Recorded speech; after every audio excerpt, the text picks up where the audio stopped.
బెంగాల్ తుఫాన్ వలన వర్షం పడి అన్నదాతలు ఇబ్బందులు పడుతున్నారని, కల్లాల్లోని ధాన్యాన్ని వెంటనే మిల్లులకు తరలించాలని ఆంధ్రప్రదేశ్ రైతు సంఘం జిల్లా అధ్యక్ష కార్యదర్శులు కట్టా భాస్కర్రావు కె శ్రీనివాస్ కోరారు.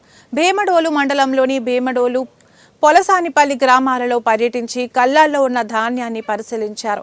తుఫాన్ వలన అన్నదాతలు ఎదుర్కొంటున్న సమస్యలను, కౌలు రైతులను అడిగి తెలుసుకున్నారు.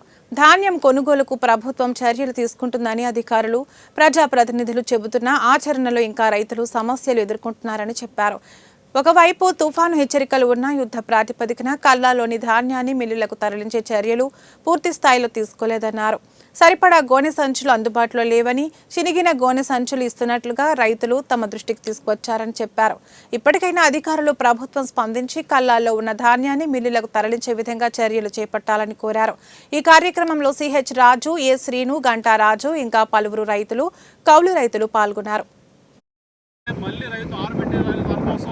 ఎక్కువ సమయం పడుతుంది, అలాగే ఖర్చు కూడా ఎక్కువయ్యే పరిస్థితి ఉన్నది. దీనివల్ల వరి రైతులు, అన్నదాతలు ఇబ్బంది పడుతూ ఉన్నారు. అంటే వాళ్ళ సంచులు కొన్ని చోట్ల అందుబాటులో లేక, అలాగే ట్రాన్స్పోర్ట్ సంబంధించిన వాహనాలు కూడా సరిగ్గా ఏర్పాటు చేయకపోవడం వల్ల కూడా కొంత ఈ ధాన్యం వెళ్ళకపోవడం రైతులు ఇబ్బంది పడుతున్న పరిస్థితి కూడా కనిపిస్తూ ఉన్నది.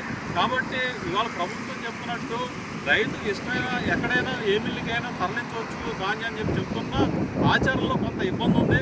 అయితే కొంత మెరుగ్గానే గతం కంటే ధాన్యం తీసుకుంటున్నా ఇవాళ ఇంకా కొన్ని సమస్యలు పరిష్కారం అయితే కనుక రైతులు సంపూర్ణంగా ధాన్యం అమ్ముకుని కాస్త గట్టెక్కడానికి అవకాశం ఉంటుంది. ఇవాళ ప్రభుత్వం 25% తేమ శాతం ఉన్నా సరే నేను ధాన్యం తీసుకుంటామని చెప్పారు. కానీ అయితే దాన్ని ఇంకా అమల్లో పూర్తి స్థాయిలో రాకపోవడం వల్ల ఇవాళ ఇంకా ఆరబెట్టుకునే పరిస్థితుల్లోనే రైతులు ఉన్నారు. దీనివల్ల కూడా ఇబ్బంది పడుతూ